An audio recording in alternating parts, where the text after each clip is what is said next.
Napasana all na lang ang mga netizen sa walang katapusang blessing na dumarating kay Catherine Bernardo. Biruin mo kahit super busy siya na nagsushooting ng reunion movie nila ni Alden Richards sa Calgary, Canada, ay sunod-sunod pa rin naglalabasan ang kanyang mga bagong advertising campaigns na ginawa niya bago lumipad pa Canada. Yes, marami siyang new endorsement na lalabas this August at sa mga susunod pang buwan gaya ng bago niyang multivitamins ad campaign na trending now sa social media.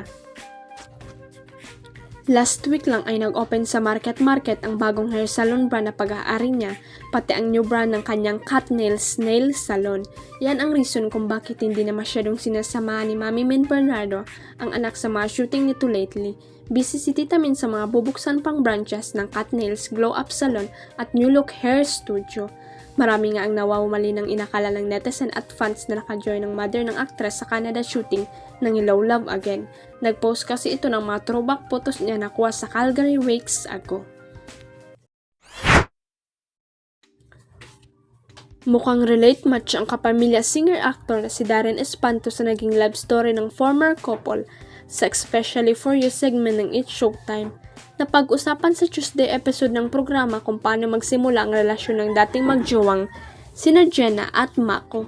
Ayon sa kanila, ang kakambal ng searcher na si Jenna ang naging daan para makilala niya si Mako. Ang plot twist talaga raw ikinagulat ng kapatid ni Jenna na best friend naman ni Mako na may nabubuo ng something sa kanilang dalawa. Sabi ni Mako sa host ng show na si Vice Ganda, nagulat siya meme nung nalaman niya. Nagulat siya pero nandoon pa rin ang pag-aalilangan, sabi pa nito nang tanungin kung nagalit ba ang kanyang BFF.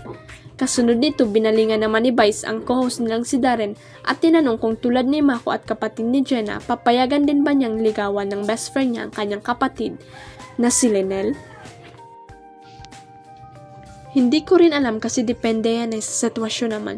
Parang hindi rin ako papayag agad, sagot ni Darren. Piling ng singer at aktor tulad ng kapatid ni Jenna, parang magkakaroon din siya ng pag-aalinlangan kung mangyayari ito sa kanya. Sabi naman ni Vice kasi diba dapat sister mo rin iyon. Ganun yung relationship dapat. In fairness, silang ayaw na naman ni Darren ang payag ng TV host comedian. Huwag kalimutang i-click ang subscribe button at i-ring ang notification bell para sa latest at legit chika updates.